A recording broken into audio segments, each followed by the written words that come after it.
Hello everyone, welcome back to my channel শতাব্দীর ঘরোয়া রান্নাঘরে। কেমন আছো তোমরা? আজকে আমি চলে এসেছি একটা খুবই সহজে রান্না হয়ে যাওয়ার রেসিপি নিয়ে, পনিরের রেসিপি, যেটা একদম 10 মিনিটের মধ্যে রেডি হয়ে যাবে। রেসিপিটা বানানোর জন্য আমি এখানে একটা ফ্রাইং প্যানে 1 চামচ সাদা তেল দিয়ে দিয়েছি। তেলে অল্প একটুখানি জিরে আর একটা শুকনো লঙ্কা ফোড়ন দিয়ে দেবো। জিরে আর শুকনো লঙ্কা ফোড়নটা হালকা ভাজা ভাজা হলে আর একটু খুব সুন্দর গন্ধ বেরোলে এতে একটা দারচিনি আর 2টো এলাচ ফোড়ন দিয়ে দেব। অন্যদিকে আমি একটা পেস্ট বানিয়ে নিয়েছি, যেটা 1 ইঞ্চি আদা আর একটা কাঁচা লঙ্কা আর অল্প একটু জল দিয়ে এই পেস্টটা বানিয়ে নিয়েছি, সেই পেস্টটা দিয়ে দিলাম। এবারে এই বাটা মশলাটা ভালো করে কষে নেব। আমি যেহেতু অল্প তেল ব্যবহার করেছি তাই জন্য একটুখানি জল দিলাম, যাতে মশলাটা পুড়ে না যায়। মশলাটা ভালো করে কষে নেব যতক্ষণ না আদার কাঁচা গন্ধটা চলে যাচ্ছে। মশলাটা কষা হয়ে গেছে। এবারে এখানে 1/2 চামচ জিরে আর অল্প একটুখানি লঙ্কা গুঁড়ো দিয়ে দিলাম।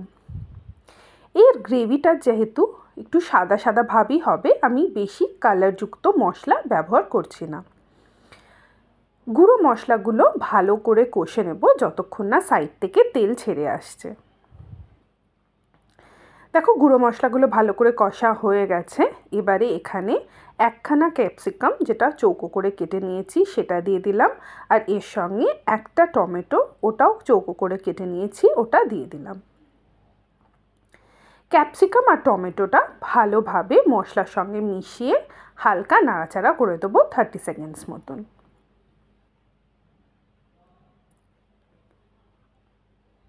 দেখো, মশলাটা ভালোভাবে মিশে গেছে ক্যাপসিকাম আর টমেটোর গায়ে।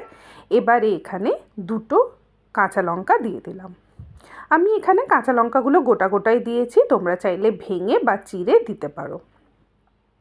অল্প একটুখানি জল দিয়ে এবারে মশলাটা ভালো করে মিশিয়ে নেব।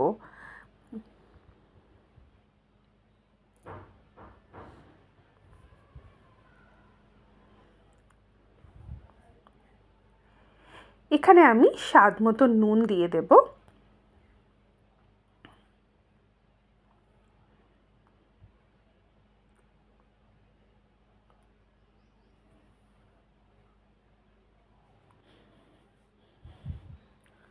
নুনটা মিশিয়ে দেব হালকা নাড়াচাড়া করে।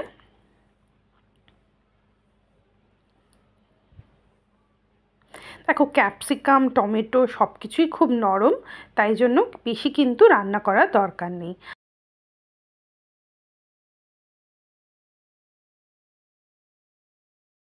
এখানে এবারে আমি 200 গ্রাম পনির ছোট ছোট করে স্কোয়ার করে কেটে নিয়েছি, সেটা দিয়ে দিলাম। এখানে আমি কাঁচা পনির ব্যবহার করছি, তোমরা চাইলে পনিরটা হালকা একটুখানি তেলে ভেজে নিতে পারো।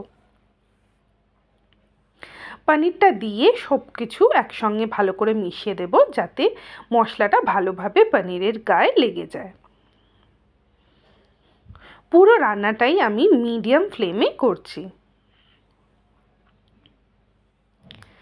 দেখো, মশলাটা ভালো করে মিশে গেছে পনিরের গায়ে। এবারে আমি একটা পেস্ট বানিয়ে নিয়েছি। এই পেস্টে আমি 2 চামচ পোস্ত, 5 থেকে 6টা কাজু, 5 থেকে 6টা কিশমিশ, 1 চামচ দই আর অল্প একটু জল দিয়ে আমি একটা মিহি পেস্ট বানিয়ে নিয়েছি, সেই পেস্টটা এখানে দিয়ে দিলাম।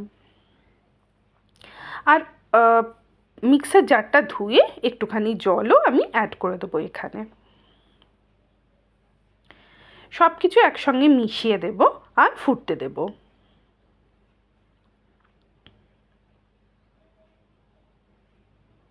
পোস্ত আর কাজু বাটা দেওয়ার ফলে এই গ্রেভিটা একটু থকথকে হবে।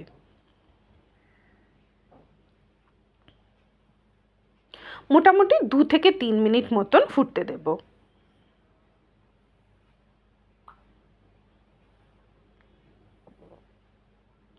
দেখো, গ্রেভিটা ফুটতে শুরু হয়ে গেছে। আমি ওপর থেকে একটুখানি গোলমরিচ গুঁড়ো ছড়িয়ে দিলাম।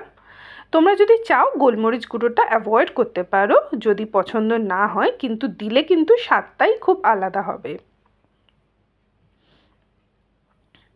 এই রেসিপিটা একটু মিষ্টি মিষ্টি লাগে, তো সেই জন্য আমি এখানে হাফ চামচ গুঁড়ো দিয়ে দিলাম। তোমরা যদি গুড় ব্যবহার না করো রান্নায়, তাহলে এর বদলে অল্প একটুখানি চিনি দিতে পারো।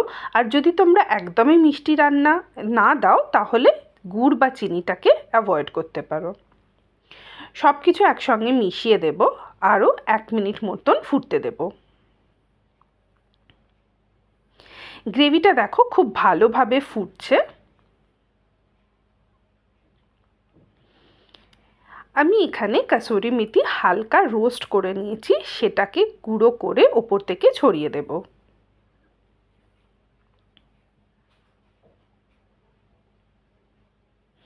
আর এর সঙ্গে অল্প একটুখানি শাহি গরম মশলা।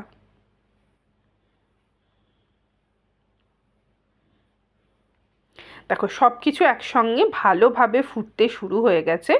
গ্যাসটাকে একটু সিম করে দেবো আর ঢাকা দিয়ে 5 মিনিট মতন রান্না করতে দেবো।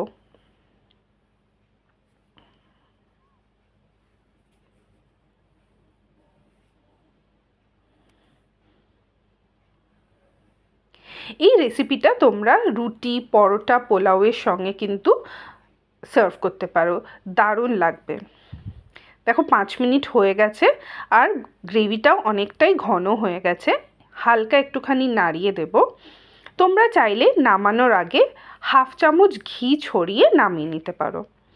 আর এরকমভাবে চটজলদি সাদা পনিরের রেসিপি রেডি হয়ে গেছে। আজকের রেসিপি তোমাদের কেমন লাগলো আমাকে নিশ্চয়ই জানিও। তোমাদের এই রেসিপিটা যদি বানাও কেমন লেগেছে খেতে আমাকে নিশ্চয়ই জানিও। আর তোমরা আর কি রেসিপি দেখতে চাও বা পনিরের কি রেসিপি তোমরা বানাও আমাকে নিশ্চয়ই জানিও। আজ তাহলে আসি, আবার দেখা হবে নতুন ভিডিও নিয়ে। টাটা।